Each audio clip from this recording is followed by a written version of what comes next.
amis de TV Liberté, bonjour. Nous avons la chance de recevoir ce matin Monsieur José Iruta. Bonjour monsieur. Bonjour.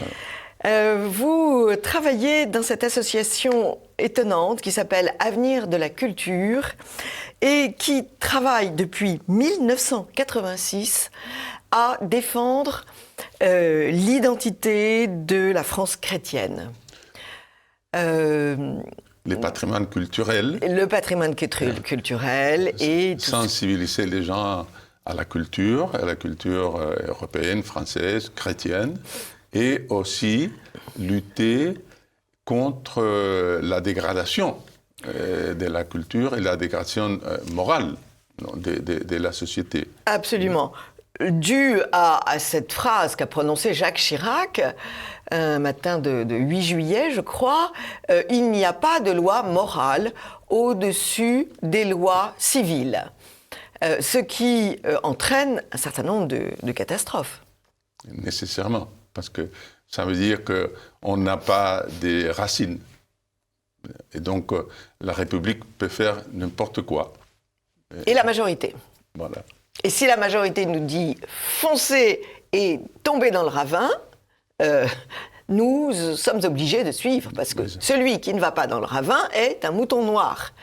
Donc, ce qui est amusant, c'est qu'on voit maintenant le but ultime de toutes ces dégradations, et on voit qu'on va dans le mur. C'est ça qui est très intéressant.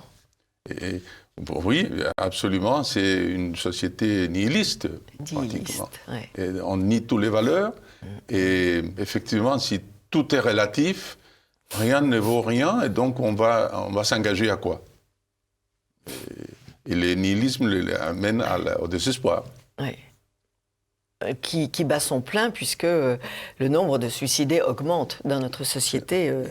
Et des jeunes, c'est impressionnant. Oui. Des jeunes filles de 13 ans qui se suicident. Mais c'est la première fois dans l'histoire qu'on voit justement cette absence des valeurs, cette absence des racines, et des racines chrétiennes spécifiquement.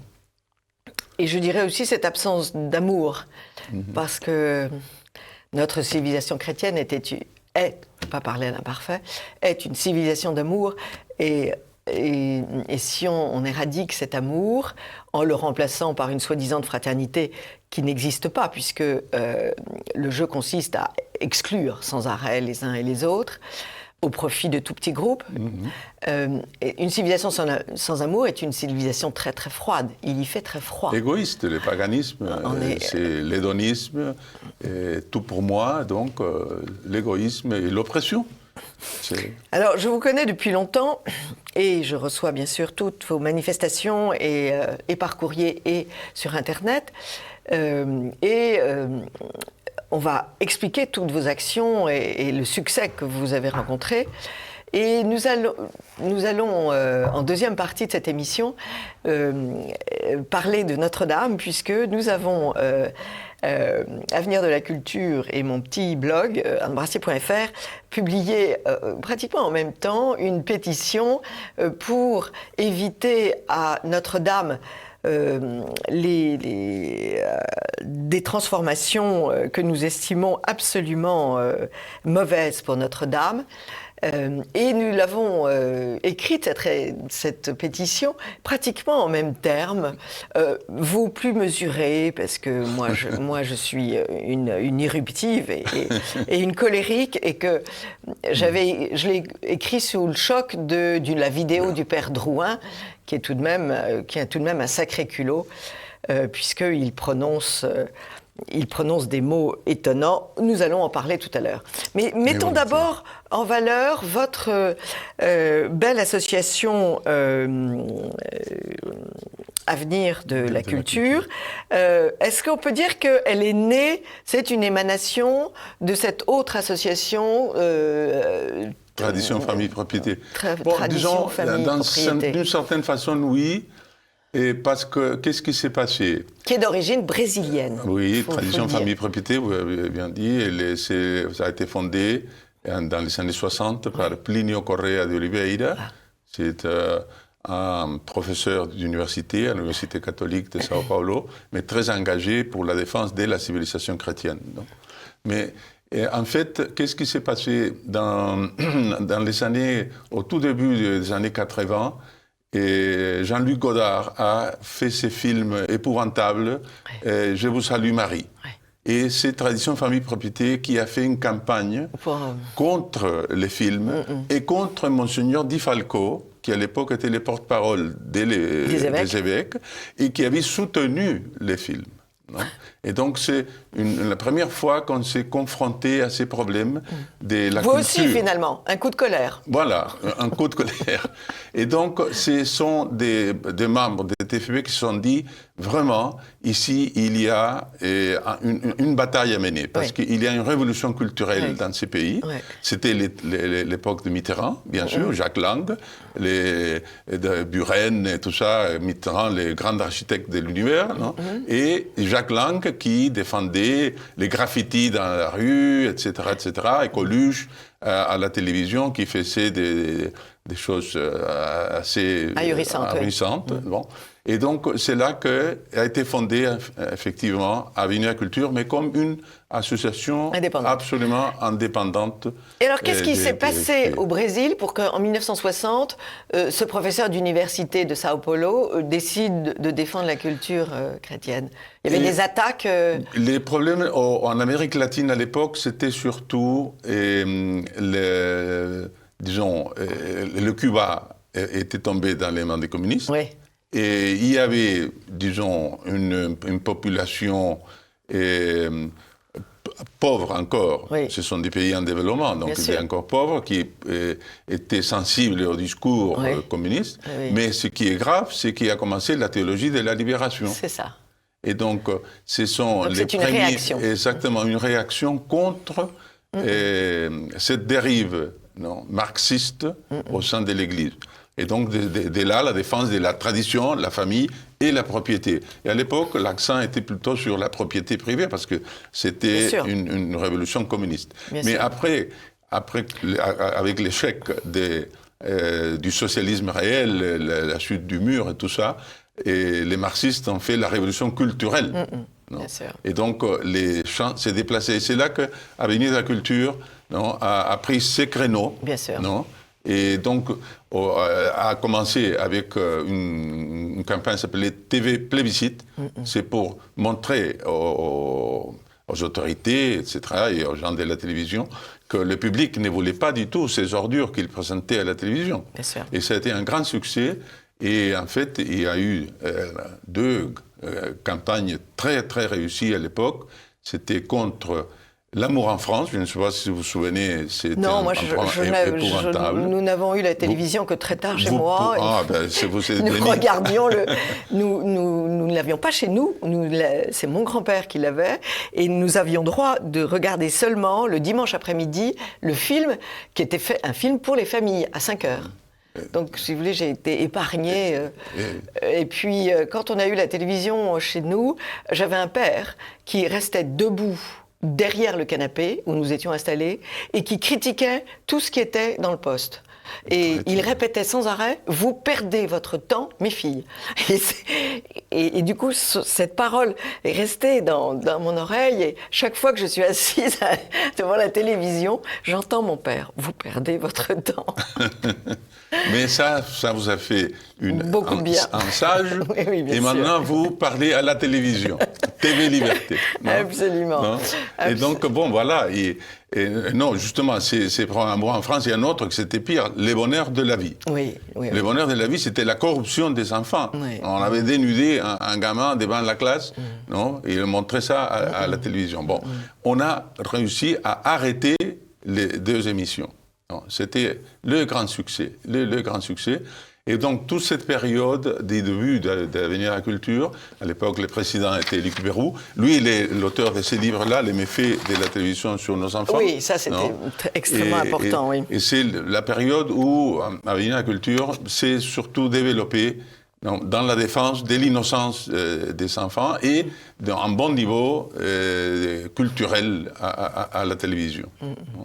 Mais après, avec l'entrée, si vous voulez, de tous les réseaux sociaux et les portables, la télévision a perdu un peu cette influence qu'elle avait avant, parce qu'elle avait une espèce de monopole. Aujourd'hui, elle n'en a plus. Et puis, le niveau a baissé, mais considérablement. Les émissions ne sont absolument plus ce qu'elles étaient. Je regarde le journal de télévision, les programmes, si vous voulez.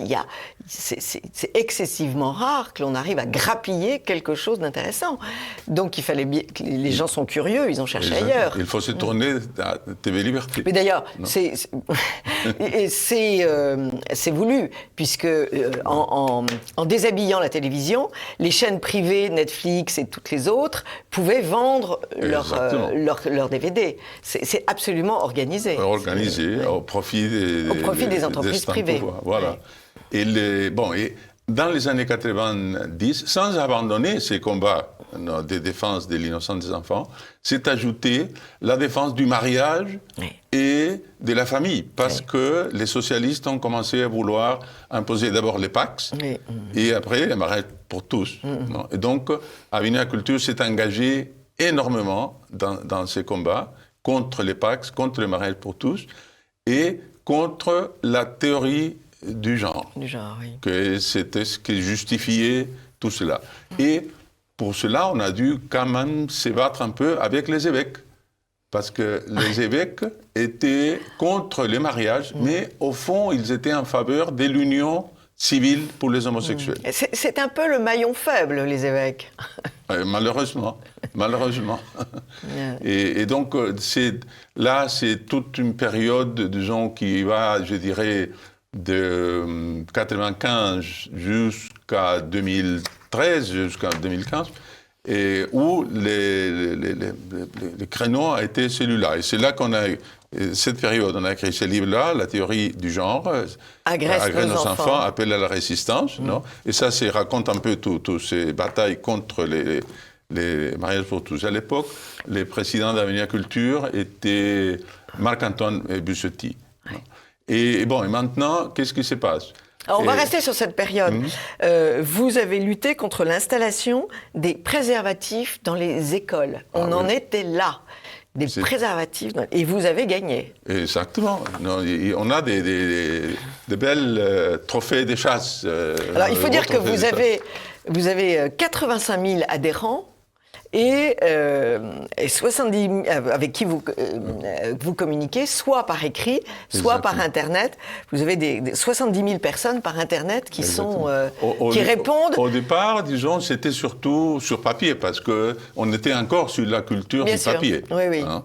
Mais malheureusement, comme cette culture commence à disparaître en faveur de tout ce qui est informatisé, etc. Alors, il y a une bonne utilisation. Il y a une bonne utilisation. C'est fantastique, Internet. Nous pouvons communiquer sans passer par la poste. Nous pouvons communiquer instantanément.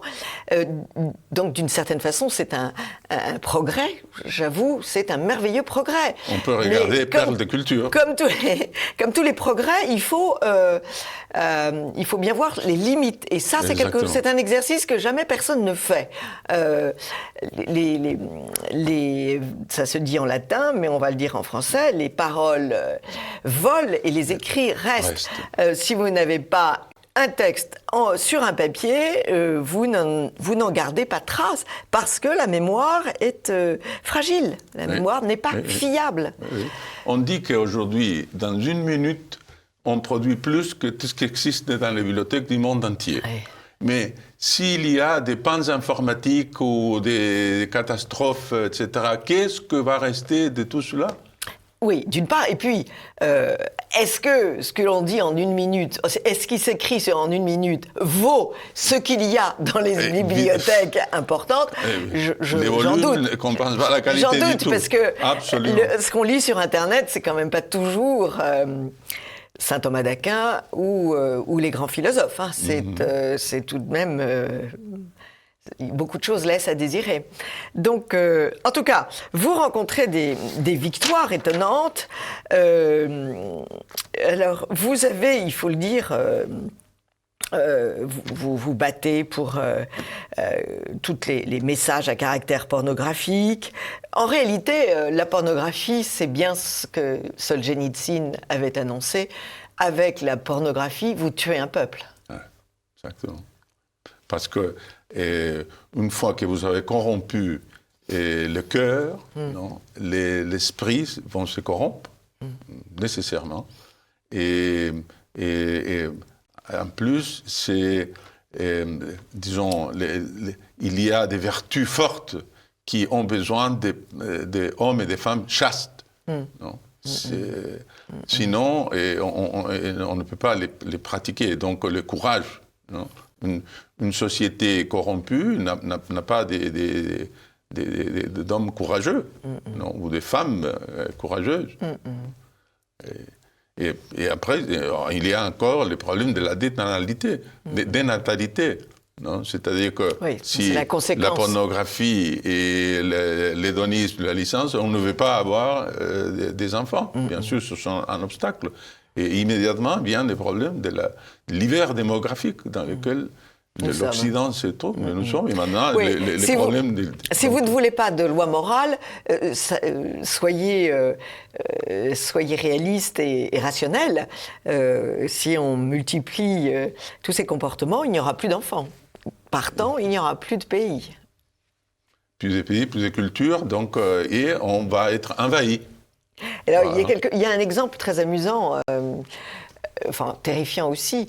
Il y a une nageuse américaine d'université qui gagne toutes les compétitions, et en réalité c'est un homme.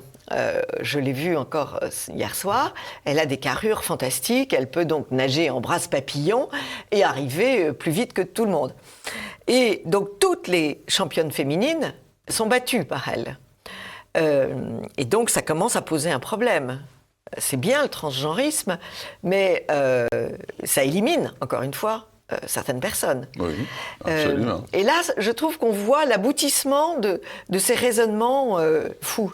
Et bon, c'est une négation de la nature. C'est une négation de la nature, oui. Et quand on nie qu'il y a la nature, et donc tout est virtuel, non, qu'est-ce qui reste, non? Et on peut partir n'importe où, et donc toutes les absurdes sont possibles. Tout est possible. Alors vous luttez aussi contre les publicités porno que l'on voyait partout, parce que vous avez donné un coup d'arrêt à... Vous avez notamment publié un vade-mecum pour les mères, en leur expliquant les lois, ce qu'ils devaient interdire et tout. Et ça, c'est fantastique. Et qu'ils ont les pouvoirs. Et vous avez été remercié par les mères. Oui, absolument. Et donc, bon, il y a des mairies qui sont sérieuses, ils ne laissent pas, mais d'autres qui, bien sûr, non. C'est-à-dire qu'avec le système démocratique, un maire est quand même obligé de tenir compte de ses citoyens, parce qu'après, il ne peut plus se promener dans la ville. Il serait apostrophé tous les matins. Exactement. Et donc, voilà, c'est intéressant ce que vous commentez, parce que ça permet de montrer notre travail, dans le sens que c'est un travail de lobbying, non? Et discret, d'influence, si on va dire en français. D'influence, oui. D'influence. Sinon, l'esclave parle la langue du maître. Voilà. Et donc, c'est d'influence parce que on parle aux électeurs, en large, et on crée on sensibilise au problème des problèmes, et après on va parler avec les maires, les députés, etc., pour leur dire, écoutez, c'est pas possible. Non? Et donc, c'est un travail qui est moins évident, mais on ne le voit pas comme ça nécessairement, mais qui est très efficace. Très, très efficace, et qui a contribué à créer, aujourd'hui, la France, évidemment, jamais a été aussi attachée à des valeurs traditionnelles, conservatrices, etc. Et c'est justement ce travail, 30 ans nous ne sommes pas les seuls, bien sûr, mais nous avons contribué. Alors, il y a votre travail, et puis il y a, je crois, le vieux Front français qui est quand même extrêmement rationnel, extrêmement... conscient des dangers. Nous sommes les héritiers d'une France catholique, paysanne, et ils savent qu'une femme est une femme, un homme est un homme, qu'il y a des comportements nuisibles pour la vie du village, qu'il y a des comportements irrationnels qui sont dangereux pour une société. Donc il y a tout ce ce substrat de conscience qui est quand même encore très présent dans chaque peuple, je dirais. Très, très présent. Et on le voit maintenant avec les problèmes de la défense des clochers. Oui. C'est-à-dire les gens ne vont pas à l'église. Oui. Mais ils ne veulent pas qu'on touche à leur clocher. Qu'on touche à leur clocher. Oui. C'est-à-dire que ça me rappelle Marcello Pera. C'était le président du Sénat en Italie, un philosophe qui a écrit un livre avec le cardinal Ratzinger à l'époque. Oui. Et lui, il disait « Je suis un athée chrétien ». Parce que mes convictions sont athées, agnostiques. Oui, mais je suis d'une civilisation. D'une civilisation. Donc tous mes réflexes devant la vie, devant la mort, devant la maladie sont chrétiens. C'était un honnête homme, oui. Et donc, l'immense majorité des Français sont un peu comme cela. Donc, et c'est ça qu'il faut... Ils sont devenus comme ça. Ils sont devenus comme ça. Il y a encore 40 ans, ils n'étaient pas comme ça. Et une grande responsabilité du clergé. Et une grande responsabilité du clergé. Et alors, j'ai envie d'évoquer votre dernière campagne. C'était contre Disney qui s'amuse à Disney aujourd'hui, qui s'amuse à tripoter tous les grands films que Disney avait créés, qui étaient d'ailleurs des films sur des contes d'origine européenne, et il les change. Il faut maintenant que la princesse soit un prince, il ne faut pas que la princesse soit embrassée pendant qu'elle dort, parce que ce n'est pas un baiser consenti. Enfin, une accumulation de sonneries, comme on pourrait dire, tout à fait étonnante, pour appuyer, pour enfoncer le message, toujours. Oui, et c'est ce qu'on appelle le wokisme actuellement, non ? Un mot anglais encore, non, qui nous envahit. Et que c'est justement c'est le postmodernisme.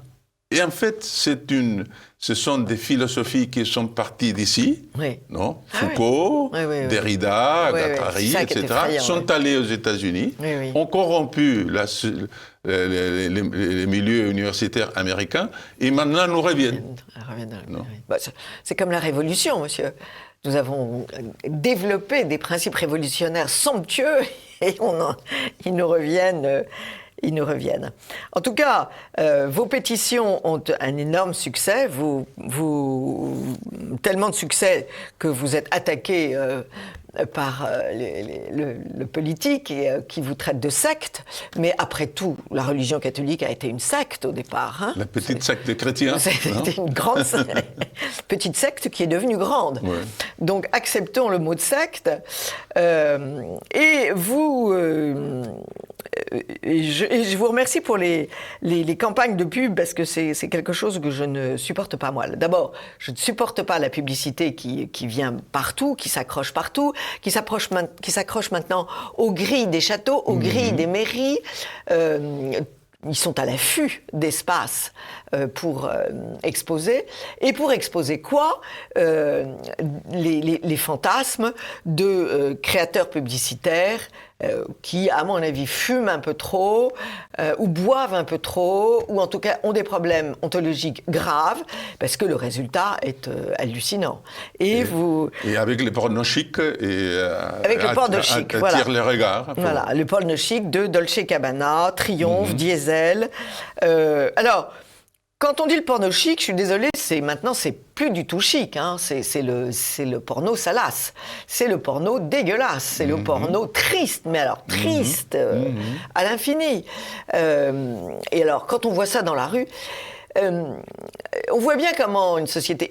Au 19e siècle, par exemple, il y avait des revues porno, il y avait des dessins porno, un cahier célèbre de Rodin avec les dessins pornographiques de Rodin. Mais tout ça n'était pas exposé sur la place publique.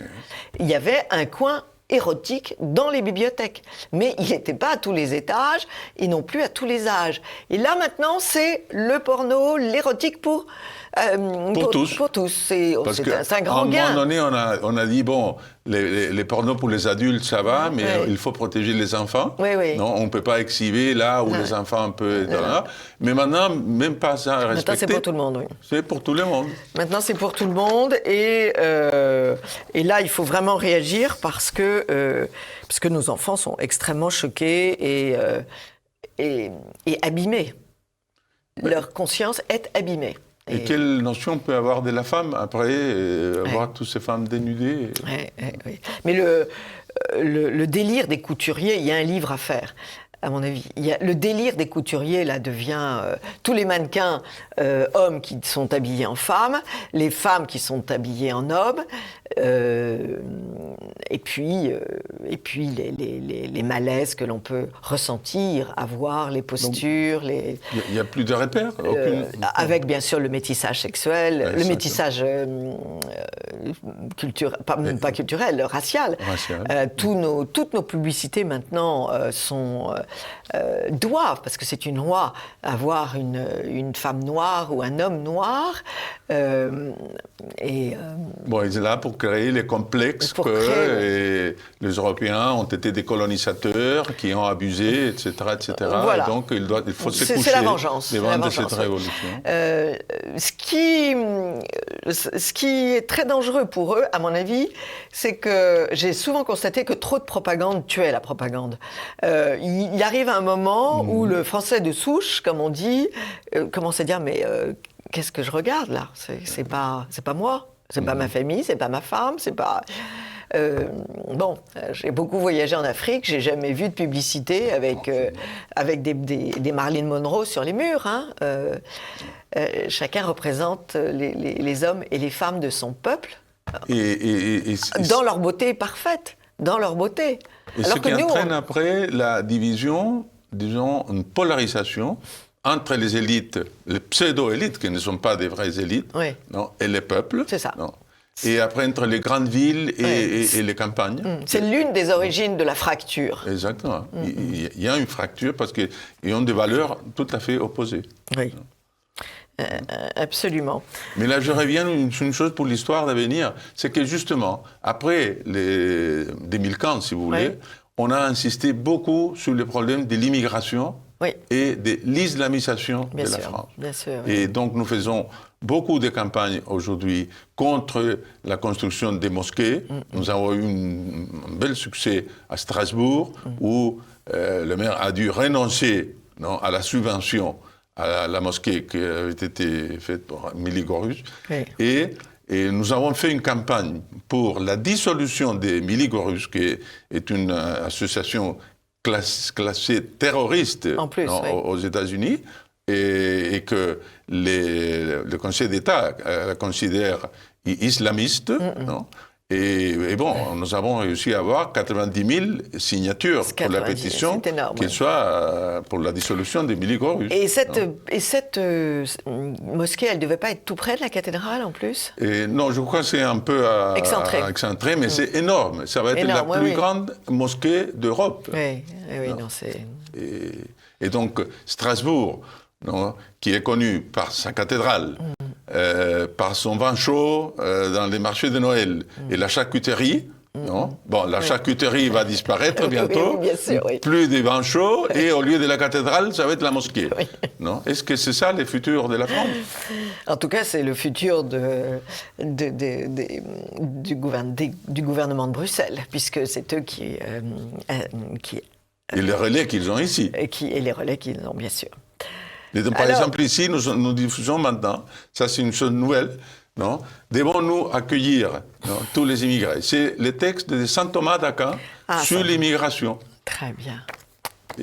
C'est une Vous l'avez envoyé peut-être à Rome ? Oui, mais malheureusement le pape a plutôt écrit Fratelli Tutti, a écrit le contraire. Et il a écrit dans Fratelli Tutti que les préoccupations de sécurité doivent être laissées à la place, parce qu'il y a la priorité du droit des immigrés à sortir de leur pays pour n'importe quel motif. Bien sûr. Non ? Donc... Mais ça, c'est très précieux parce que si le pape ne l'entend pas, d'autres peuvent l'entendre et d'autres peuvent s'instruire parce que saint Thomas d'Aquin n'est pas assez connu et tout un chacun ignore ce qu'il a écrit. Et en fait, il a tout expliqué, il a tout dit. C'est tout à fait étonnant. Et avec une sagesse extraordinaire. Avec une sagesse extraordinaire. Il dit, ça dépend dans quelles circonstances les personnes arrivent. Bien sûr. Est-ce qu'ils arrivent pour s'assimiler ou non? Parce que s'ils ne s'arrivent pas pour s'assimiler, non, ils vont devenir des ennemis. Donc à la fin, ça va créer des conflits. Il est très, très équilibré. S'ils arrivent pour conquérir, voilà. Cela pose problème, en effet. Donc ça, c'est une extrêmement bonne... parce que, on va conclure cette première partie sur ça, je crois qu'il faut... armer intellectuellement les Français. Je pense que les ennemis ne sont forts que de notre propre faiblesse. Si nous instruisons, si nous nous formons, si nous retrouvons notre religion catholique dans ses détails, dans sa beauté, dans son efficacité, alors les autres ne pourront rien. Donc c'est en nous en nous qu'il y a la solution. Donc bravo pour ces réflexions utiles de saint Thomas d'Aquin. Seconde partie donc de cette émission, votre pétition tout à fait étonnante qui s'appelle « Renoncer à souiller Notre-Dame de Paris ». Oui, c'est facile de vous trouver, Avenir de la culture, vous tapez sur Internet et vous trouvez tout. Vous citez ce texte dans les colonnes du Figaro de Didier Rickner, qui est le fondateur et l'unique rédacteur de la Tribune de l'Art, et Alain Finkielkraut. Ce que l'incendie a épargné, le diocèse veut le détruire. Alors là, on est très étonné parce que, en effet, c'est le diocèse de Paris, l'évêque de Paris, qui a délégué au père Drouin le soin de préparer un projet qui nous laisse les bras pendants. Oui, mais qu'est-ce qui s'est passé? Monseigneur Petit avait confié à son vicaire général de l'époque, le chanoine Benoît de Sinetti, qui après il s'est brouillé avec l'archevêque, il est parti à Lille. Et lui, il savait que ce serait un chantier qui difficile. Donc, il a parlé avec Jean-Marie Dutuyel, qui était un de ses paroissiens quand il était curé à Saint-Germain-des-Prés. Ah oui. Non? Et c'est un architecte spécialiste des gares monumentales. Non? Donc là où passent des millions de personnes par jour. Non? Donc c'est lui qui lui a conseillé l'abbé Gilles Drouin, le chef de l'Institut de liturgie de Paris, pour s'occuper du chantier. Et donc ils ont créé cet atelier Notre-Dame pour réfléchir à cela. Donc, la réflexion les a amenés à détruire l'intérieur de la cathédrale, en fait. Il y a une seule chose que je suis d'accord, ils veulent ouvrir, que les personnes rentrent par la grande porte. Et là, ça, je trouve... parce qu'à chaque fois que j'allais à Notre-Dame, la première chose que j'ai fait, c'est tourner à gauche et me planter. Parce que c'est la seule chose bonne. Le reste, un parcours initiatique, c'est pas quand même une loge maçonnique. Non, il faut pas c'est vrai qu'il y a les sacrements de l'initiation chrétienne, mais bon. Ils veulent faire un parcours, donc transformer l'allée centrale en une espèce de piste d'aéroport, et après les chapelles latérales ont un parcours, ça commence par la Genèse, et d'après c'est les côtés nord, les côtés sud, après ce serait la rédemption, mais ça finit avec quoi? Ça commence avec la création et ça finit avec Laudato Si, l'encyclique du pape, sur la protection de l'environnement. Oui. Donc, c'est un sujet éminemment très catholique. Comme si les moines n'avaient pas cultivé la France et le monde sans jamais rien abîmer, sans jamais rien polluer. Donc, Et tout embellir. Et tout embellir, absolument. Donc, dans une église, faire la morale aux catholiques en disant « occupez-vous de l'environnement », c'est tout catholique qui se respecte n'abîme pas son environnement, ne tue pas la terre. Le côté initiatique, parce qu'au fond, c'est l'idée des Teilhard de Chardin, que l'évolution va diviniser la création, si vous voulez.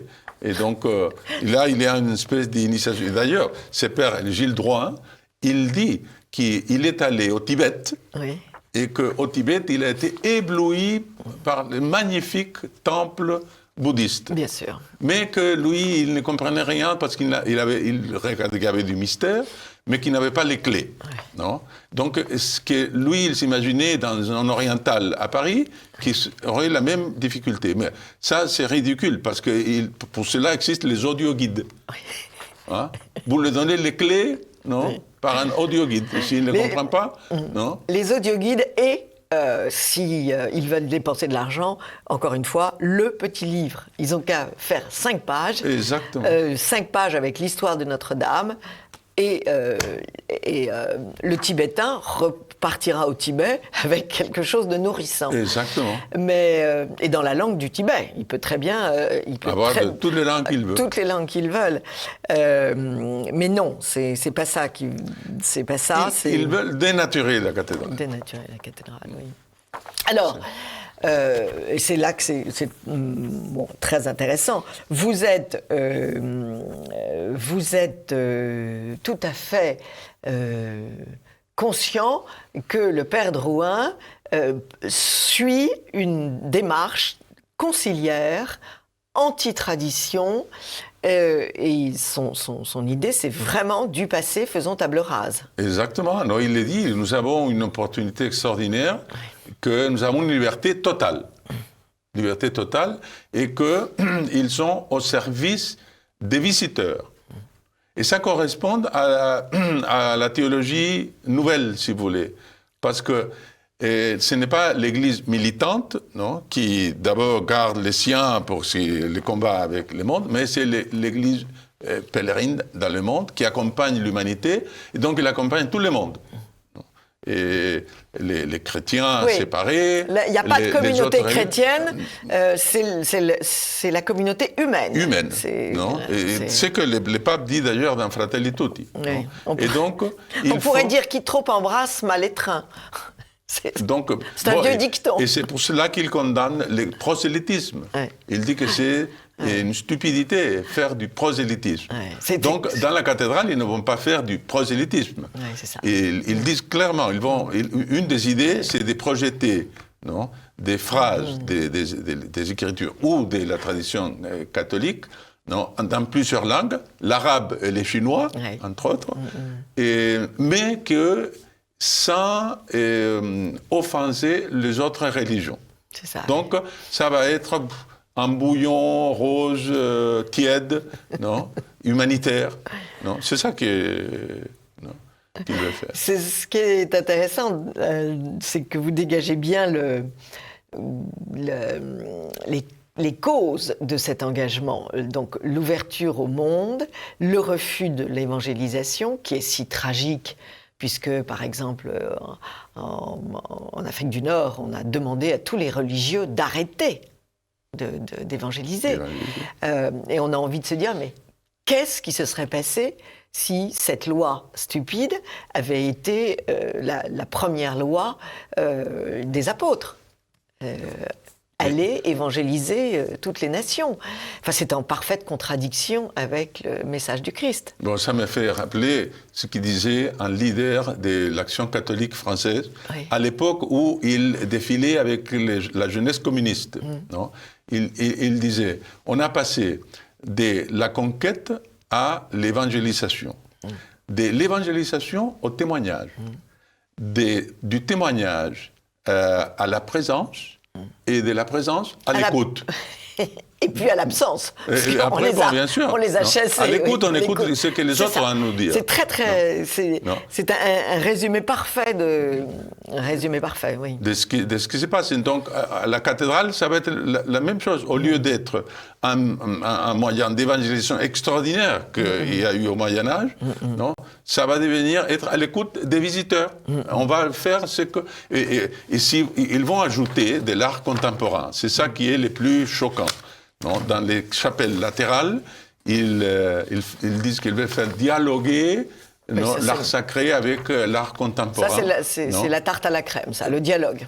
Et l'art contemporain, c'est cosmopolite, absolument cosmopolite. Donc les gens vont trouver ça à Tokyo, à New York.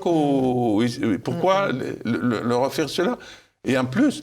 D'autant plus qu'on ne choisit pas, encore une fois, des peintres d'origine catholique et qui ont un sens catholique de leur travail. Donc on donne un écrin extraordinaire à des gens qui sont le plus souvent anti-catholiques. Absolument, absolument. Laurent Campartier, le journaliste du Monde, après avoir interviewé un peu les gens de cette équipe-là, il a dit que ces dialogues, ça se ferait par exemple, on met Rubens, à côté de Anselm Kiefer. Anselm Kiefer, il a fait une exposition à Jérusalem sur la Kabbalah, la Kabbalah juive. Et donc pour lui, l'histoire n'existait pas parce que toute destruction, c'est un début. Donc ça, c'est l'idéologie de ce bonhomme. Après, ils veulent mettre Louis Chéron à côté de Louise Bourgeois. Louise Bourgeois, elle est connue par ses structures monumentales. Elle adore les araignées. Parce que les fils rouges des araignées, c'est pourquoi? C'est les phallus, représentent les pères, et les araignées représentent la mer. Non? Ah, je ne savais pas ça. Oui. L'araignée ressemble à la mer. Oui, et donc la sculpture la plus connue d'elle, c'est Maman. Oui. Non? Et Maman, c'est une araignée de 4 mètres d'auteur qui se promène devant les gares. Et je crois qu'aujourd'hui, c'est à Londres. Elle avait un problème avec sa mère. Sa mère était trop présente. Donc, mais est-ce que l'autre qu'elle veut mettre, la nativité de Léna, avec... Ernest Pignon-Ernest. Ernest Pignon-Ernest, c'était celui qui faisait des affiches dans les années 70, qui les plaquait dans les rues, on pourrait dire qu'il avait pignon sur rue. Et il y a un, par exemple, en 75, qui s'appelle L'avortement. C'est une femme nue, en détresse, appuyée contre un mur, avec les jambes écartées. Est-ce que vous allez mettre ça devant la nativité de Léna à Paris? C'est inouï. C'est inouï. Mais c'est la volonté de rupture, c'est la volonté... Vous comprenez bien que ça leur casse les pieds. Cette famille, le père, la mère et l'enfant Jésus, et cette naissance si lumineuse, c'est insupportable. C'est insupportable, donc il faut... oui, pour eux, c'est la source de tout le totalitarisme. Voilà. Et votre père derrière vous, en vous disant qu'est-ce que vous devez ou pas regarder à la télé. Bien sûr, bien sûr. Et donc, c'est vraiment une démarche philosophique pour changer notre monde. Et par ailleurs, il y a un petit côté... Il y a un petit côté quand même très immodeste. Ce sont des nains qui se prennent pour des géants. Rentrer dans Notre-Dame et ne pas respecter ce qui a été fait, c'est quand même... ça dépasse l'imagination quand même. Un architecte de Paris, Anna Melitech, elle a dit une chose extraordinaire. Elle dit, l'architecte du patrimoine doit se positionner d'abord comme un héritier. Comme un héritier. Il n'est pas là pour imposer sa griffe, puisque le chef-d'œuvre est déjà là. Bien sûr. Bien sûr, oui. Mais ils veulent imposer leur griffe. Avec l'art contemporain, qu'est-ce qui se passe? Le père Drouin, il dit, mais la cathédrale a évolué au cours des siècles. On a ajouté le rose un siècle après, on a ajouté le chœur, les stalles du chœur au XVIIIe, etc. Donc on peut évoluer. La différence, c'est que les arts précédents à l'art contemporain, c'était les beaux-arts, c'est-à-dire il y avait une idée de l'harmonie, de la beauté. L'art contemporain consiste dans la transgression. Non?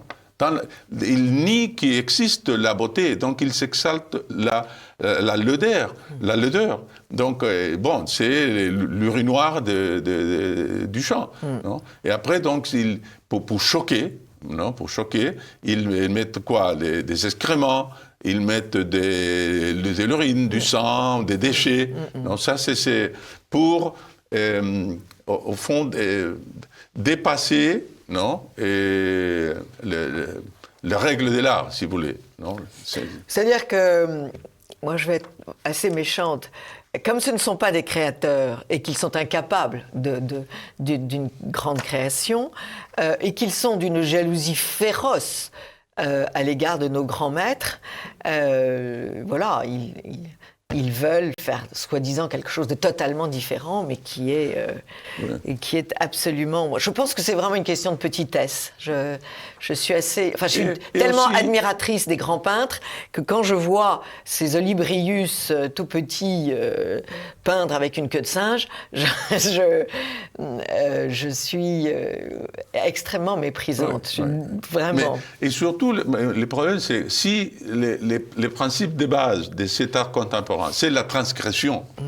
Comment est-ce qu'on peut les faire cohabiter dans un temple dédié au créateur de toutes les règles d'harmonie et de beauté? Absolument.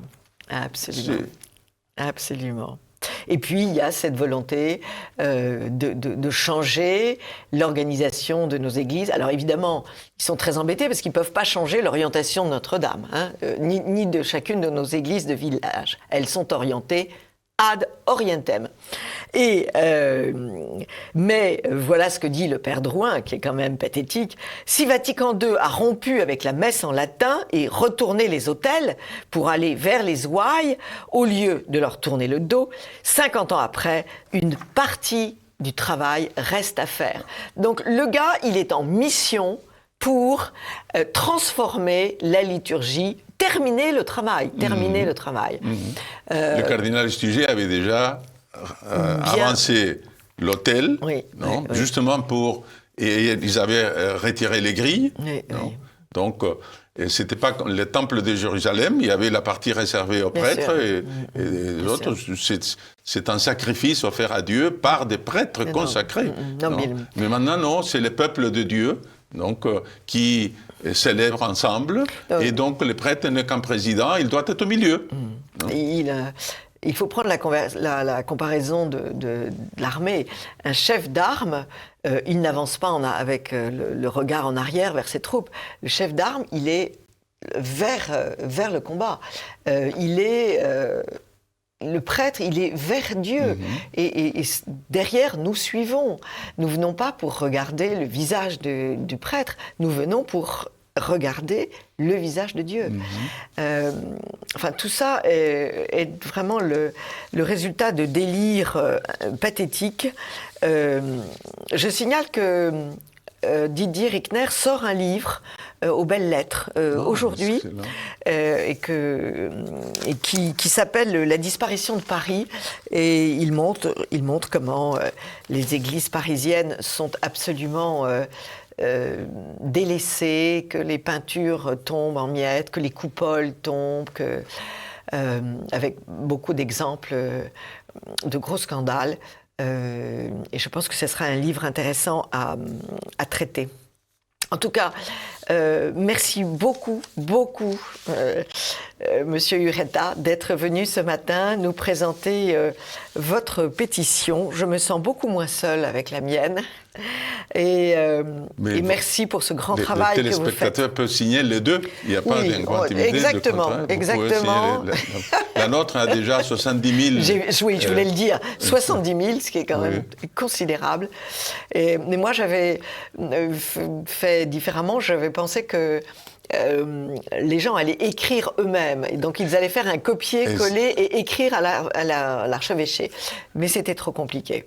Non, mais ça a plus d'impact. Mais je crois il y a eu quelques personnes qui ont fait cette démarche et qui ont envoyé les lettres et qui ont reçu des réponses. Des réponses lénifiantes. Tout va très bien, Madame la Marquise, ne vous inquiétez pas. Oui, le père Drouin est malin. Quand il a eu le 9 décembre la réunion de la Commission nationale du patrimoine de l'architecture, qu'est-ce qu'il a présenté? Et pour les chapelles, il a présenté des tapisseries. Ouais, c'est ça. Donc, des tapisseries, mais à la sortie, ils ont dit que n'était pas exclu de les faire dialoguer avec l'art contemporain, sauf qu'ils ne s'étaient pas encore mis d'accord sur les noms.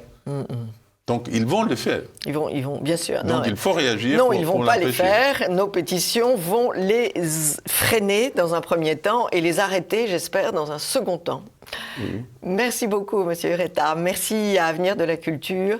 Et j'invite les téléspectateurs à se procurer les livres qui sont publiés parce que c'est une source de grand enseignement. Merci, monsieur. Merci, madame. Amis de TV Liberté, à très vite.